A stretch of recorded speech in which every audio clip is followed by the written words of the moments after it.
നമസ്കാരം, ഏവർക്കും അക്ഷയ കേരളത്തിലേക്ക് സ്വാഗതം.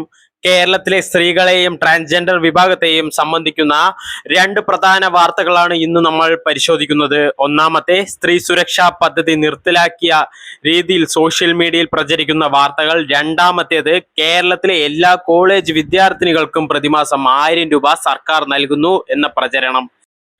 ഈ രണ്ട് വാർത്തകളിലും എന്താണ് സത്യം? ആരൊക്കെയാണ് യഥാർത്ഥത്തിൽ ആനുകൂല്യങ്ങൾക്ക് അർഹർ? അപേക്ഷ നൽകിയവർ എങ്ങനെ സ്റ്റാറ്റസ് പരിശോധിക്കാം? കൂടാതെ വ്യാജ വാർത്തകളിൽ നിന്ന് എങ്ങനെ രക്ഷപ്പെടാം? എല്ലാ വിവരങ്ങളും വിശദമായി ഈ വീഡിയോയിൽ പരിശോധിക്കാം. വീഡിയോ മുഴുവനായും കാണാൻ മറക്കരുത്. ആദ്യം സ്ത്രീ സുരക്ഷാ പദ്ധതിയെ കുറിച്ച് നോക്കാം. കേരള സർക്കാർ നടപ്പിലാക്കുന്ന ക്ഷേമ പദ്ധതികളിൽ ഒന്നാണ് സ്ത്രീ സുരക്ഷാ പദ്ധതി. സാമ്പത്തികമായി പിന്നോക്കം നിൽക്കുന്ന കുടുംബങ്ങളിലെ തൊഴിൽ രഹിതരായ സ്ത്രീകൾക്കും ട്രാൻസ്ജെൻഡർമാർക്കും സാമ്പത്തിക സഹായം നൽകുക എന്നതാണ് പദ്ധതിയുടെ പ്രധാന ലക്ഷ്യം. ഈ പദ്ധതിയിലൂടെ അർഹരായവർക്ക് പ്രതിമാസം 1000 രൂപ ധനസഹായം ലഭിക്കുന്നതാണ്. സമൂഹത്തിലെ സാമ്പത്തികമായി പിന്നോക്ക വിഭാഗങ്ങൾക്ക് ചെറിയൊരു ആശ്വാസമാകുക എന്ന ഉദ്ദേശത്തോടെയാണ് പദ്ധതി രൂപീകരിച്ചിരിക്കുന്നത്. ലഭ്യമായ വിവരങ്ങൾ അനുസരിച്ച് 35 വയസ്സിനും 60 വയസ്സിനും ഇടയിൽ പ്രായമുള്ളവർ, അതുപോലെ തൊഴിൽരഹിതരായ സ്ത്രീകൾ, സാമ്പത്തികമായി പിന്നോക്കം നിൽക്കുന്ന കുടുംബങ്ങളിൽ നിന്നുള്ളവർ, ട്രാൻസ്ജെൻഡർ വിഭാഗത്തിൽപ്പെട്ട അർഹരായ വ്യക്തികൾ എന്നിവർക്കാണ് പദ്ധതിയുടെ ആനുകൂല്യം ലഭിക്കാനുള്ള അവസരം. എന്നാൽ അർഹതാ മാനദണ്ഡത്തിൽ മാറ്റങ്ങൾ വരാൻ സാധ്യതയുള്ളതിനാൽ ഔദ്യോഗിക അറിയിപ്പുകൾ പരിശോധിക്കുന്നത് വളരെ പ്രധാനമാണ്. പദ്ധതി നിർത്തലാക്കിയെന്ന വാർത്ത സത്യമാണോ?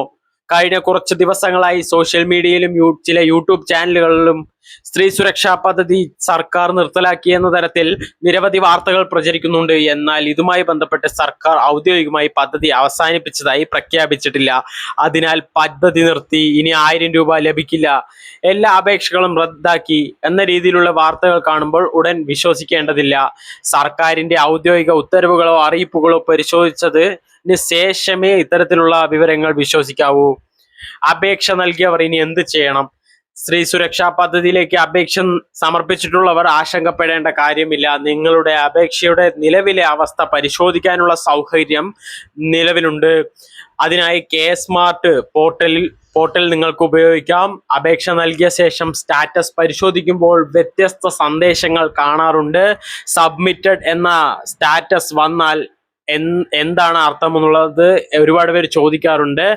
നിങ്ങളുടെ അപേക്ഷയുടെ സ്റ്റാറ്റസ് സബ്മിറ്റഡ് എന്ന് കാണുന്നുണ്ടെങ്കിൽ നിങ്ങളുടെ അപേക്ഷ വിജയകരമായി സ്വീകരിക്കപ്പെട്ടിട്ടുണ്ട് എന്നതാണ് അതിന്റെ അർത്ഥം. അപേക്ഷ സർക്കാർ സംവിധാനത്തിൽ രജിസ്റ്റർ ചെയ്തിട്ടുണ്ട്. തുടർന്നുള്ള പരിശോധനകൾ പൂർത്തിയാക്കിയ ശേഷമായിരിക്കും അന്തിമ തീരുമാനങ്ങൾ ഉണ്ടാവുക.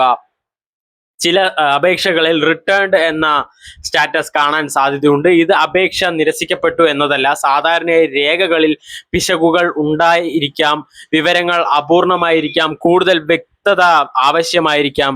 ഇത്തരം സാഹചര്യങ്ങളിൽ തിരുത്തലിനായി അപേക്ഷ മടക്കി നൽകുന്നതാണ്. അതിനാൽ റിട്ടേൺഡ് സ്റ്റാറ്റസ് കണ്ടാൽ ഭയപ്പെടേണ്ടതില്ല. ആവശ്യമായ തിരുത്തലുകൾ നടത്തി വീണ്ടും സമർപ്പിക്കേണ്ടതാണ്. ഇപ്പോൾ രണ്ടാമത്തെ പ്രധാന വിഷയത്തിലേക്ക് കടക്കാം. കോളേജ് വിദ്യാർത്ഥിനികൾക്ക് 1000 രൂപ ലഭിക്കുമോ? സോഷ്യൽ മീഡിയയിൽ വ്യാപകമായി പ്രചരിക്കുന്ന മറ്റൊരു വാർത്തയാണിത്. കേരളത്തിലെ എല്ലാ കോളേജ് വിദ്യാർത്ഥിനികൾക്കും സർക്കാർ പ്രതിമാസം 1000 രൂപ നൽകുന്നു എന്നത്. ഈ വാർത്ത കേട്ട് നിരവധി വിദ്യാർത്ഥിനികളും രക്ഷിതാക്കളും വിവരങ്ങൾ അന്വേഷിക്കുന്നുണ്ട്. ഔദ്യോഗിക സ്ഥിരീകരണം ഉണ്ടോ? നിലവിൽ ലഭ്യമായ വിവരങ്ങൾ പ്രകാരം കേരളത്തിലെ എല്ലാ കോളേജ് വിദ്യാർത്ഥിനികൾക്കും പ്രതിമാസം 1000 രൂപ നൽകുന്ന തരത്തിലുള്ള ഒരു സർക്കാർ പദ്ധതി ഔദ്യോഗികമായി പ്രഖ്യാപിച്ചിട്ടില്ല. അതിനാൽ സോഷ്യൽ മീഡിയ പോസ്റ്റുകളോ വാട്സപ്പ് സന്ദേശങ്ങളോ മാത്രം അടിസ്ഥാനമാക്കി ഇത്തരം വാർത്തകൾ വിശ്വസിക്കരുത്. ഒരു പദ്ധതി യാഥാർത്ഥ്യമാണോ എന്നറിയാൻ സർക്കാർ വെബ്സൈറ്റുകൾ, ഔദ്യോഗിക ഉത്തരവുകൾ, ബന്ധപ്പെട്ട വകുപ്പുകളുടെ അറിയിപ്പുകൾ, വിശ്വസനീയമായ വാർത്താ ഉറവിടങ്ങൾ എന്നിവ പരിശോധിക്കണം. ഇന്ന് സോഷ്യൽ മീഡിയയിൽ വ്യാജ വാർത്തകൾ വളരെ വേഗത്തിൽ പ്രചരിക്കുന്നുണ്ട്. പ്രത്യേകിച്ച് സർക്കാർ ആനുകൂല്യങ്ങൾ, പെൻഷൻ, ധനസഹായം, സ്കോളർഷിപ്പ് തുടങ്ങിയ വിഷയങ്ങളിൽ ആളുകളെ തെറ്റിദ്ധരിപ്പിക്കുന്ന നിരവധി പോസ്റ്റുകൾ കാണാം. അതുകൊണ്ട് വാർത്തയുടെ ഉറവിടം പരിശോധിക്കുക, ഔദ്യോഗിക പ്രഖ്യാപനമുണ്ടോ എന്ന് ഉറപ്പാക്കുക, സർക്കാർ വെബ്സൈറ്റുകൾ സന്ദർശിക്കുക, സംശയമുള്ള വിവരങ്ങൾ ഉടൻ ഷെയർ ചെയ്യാതിരിക്കുക എന്ന കാര്യങ്ങൾ പ്രത്യേകം ശ്രദ്ധിക്കൂ. പണം വാങ്ങി അപേക്ഷ നൽകണമെന്ന് പറയുന്നവരെ സൂക്ഷിക്കുക. വീഡിയോയിലെ ഏറ്റവും പ്രധാനപ്പെട്ട മുന്നറിയിപ്പുകളിൽ ഒന്നാണിത്. ചിലർ സർക്കാർ പദ്ധതികളിലേക്ക് അപേക്ഷ നൽകാമെന്ന് പറഞ്ഞ ആളുകളിൽ നിന്ന് പണം ഈടാക്കാറുണ്ട്. ഇത്തരം വ്യക്തികളെയോ ഏജന്റുമാരെയോ വിശ്വസിക്കരുത്. സർക്കാർ പദ്ധതികളുടെ അപേക്ഷാ നടപടികൾ ഔദ്യോഗിക സംവിധാനത്തിലൂടെയാണ് പൂർത്തിയാക്കേണ്ടത്. അനാവശ്യമായി പണം നൽകുന്നത് സാമ്പത്തിക നഷ്ടത്തിനും തട്ടിപ്പിനും കാരണമായേക്കാം. സ്ത്രീ സുരക്ഷാ പദ്ധതിയിലേക്ക് അപേക്ഷ നൽകിയവർ ശ്രദ്ധിക്കുക. ഒന്നാമത്തെ കാര്യം, അപേക്ഷ നൽകിയ രസീത് സൂക്ഷിക്കുക. രണ്ടാമത്തേത്, മൊബൈൽ നമ്പർ സജീവമായി സൂക്ഷിക്കുക. മൂന്നാമത്തേത്, സ്മാർട്ട് പോർട്ടലിൽ ഇടയ്ക്കിടെ സ്റ്റാറ്റസ് പരിശോധിക്കുക. നാലാമത്തേത്, രേഖകളിൽ തെറ്റ് ഉണ്ടോ എന്ന് ഉറപ്പാക്കുക. അഞ്ചാമത്തേത്, ഔദ്യോഗിക അറിയിപ്പുകൾ മാത്രം പിന്തുടരുക. ഈ 5 കാര്യങ്ങളും ചെയ്താൽ പിന്നീടുണ്ടാകുന്ന പല പ്രശ്നങ്ങളും നിങ്ങൾക്ക് ഒഴിവാക്കാൻ സാധിക്കും.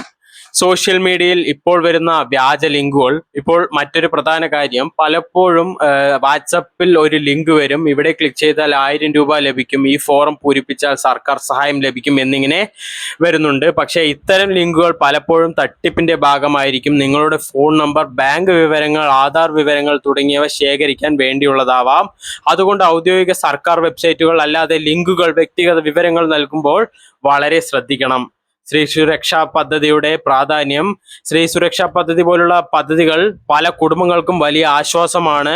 പ്രത്യേകിച്ച് സ്ഥിര വരുമാനമില്ലാത്ത സ്ത്രീകൾക്ക് ചെറിയ തുകയാണെങ്കിലും വലിയ സഹായമാണ്. ചിലർ മരുന്നുകൾ വാങ്ങാൻ ഉപയോഗിക്കുന്നു, ചിലർ കുടുംബ ആവശ്യങ്ങൾക്ക് ഉപയോഗിക്കുന്നു, മറ്റു ചിലർ ചെറിയ സമ്പാദ്യമായി സൂക്ഷിക്കുന്നു. അതിനാൽ ഇത്തരം പദ്ധതികളെ കുറിച്ചുള്ള ശരിയായ വിവരങ്ങൾ ജനങ്ങളിലേക്ക് എത്തിക്കേണ്ടത് വളരെ പ്രധാനമാണ്.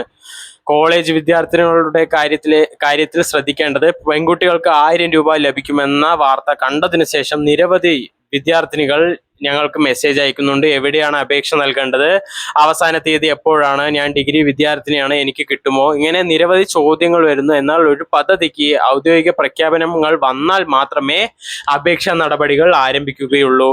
അതുകൊണ്ട് ഔദ്യോഗിക അറിയിപ്പുകൾക്കായി കാത്തിരിക്കുക.